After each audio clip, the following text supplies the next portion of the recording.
In my mind, the question relates itself to what is the value of music. And that is an enormous topic for which I hope to expand on today. But as far as what's valuable about music production, or what my philosophy towards music production is, I think I would sum it up by saying it is the realization of a lyric and a melody. And I am not the songwriting producer. If I had hit songs bouncing around in my head all day, you better believe I'd be producing them. You know, I'm just not that sort of creative mind. I'm an arranger. I'm a person who sets the scene, so to speak. So, Phil Ramone, is everybody knows, is one of the greatest and most admired record producers. And his analogy is, as I'm sure you well know, that producing a record is much like directing a movie. You've got a script, you've got a sort of modus operandum, what this is about, and your job is all of the details that are necessary to realize these bunch of words here on this page as a movie. And my job as a record producer is to properly realize the lyrical content and the melodic message of a song as a record. You know, so to do that is sometimes clicks. You know, boom, this person knows what the kind of music they want to make. I'm working with a new artist called Angie Griffith. She's young. I think she's about 19 years old.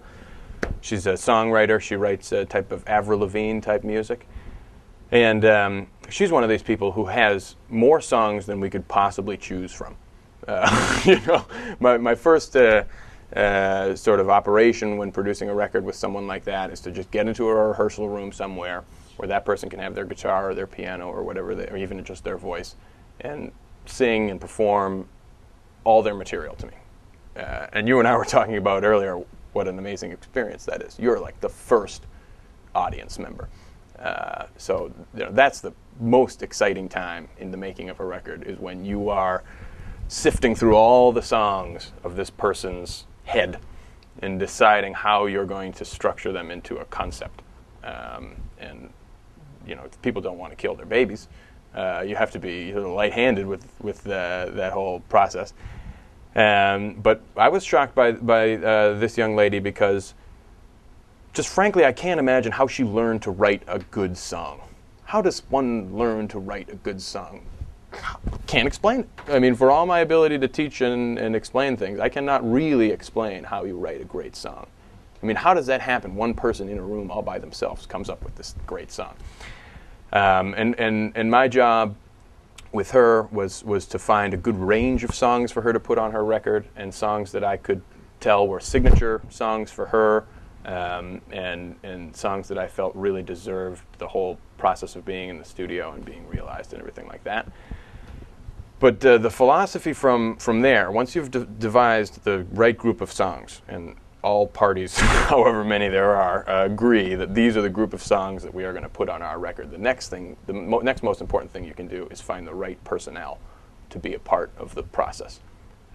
Meaning, even down to like who's going to be your studio assistant, who are going to be the people in the room, who's going to play the instruments, who's going to do the technical side of things, and make sure you establish the right group of people. Because things can go so wrong if your egos get mixed up or people feel like their time is being wasted or anything like that. So the whole hiring and administering of a record is equally as important as choosing the right songs. And then from there, I would use the philosophy that all music is an experiment and that everybody has an opportunity to present their ideas. This is the George Martin way of looking at it.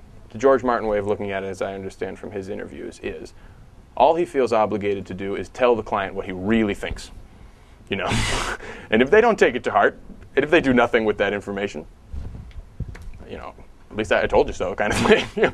And then there are some producers, maybe more of like your Mutt Lange, really proven super hit maker producers who are more dictators.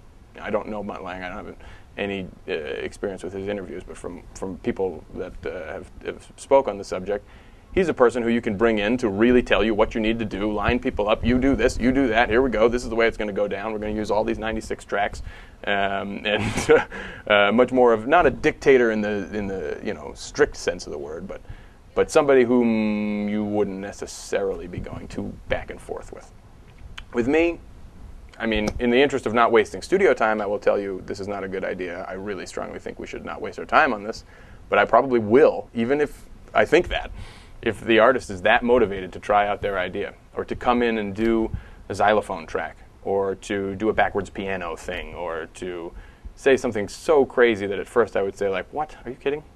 But I will try it. Because music is a humongous experiment to me.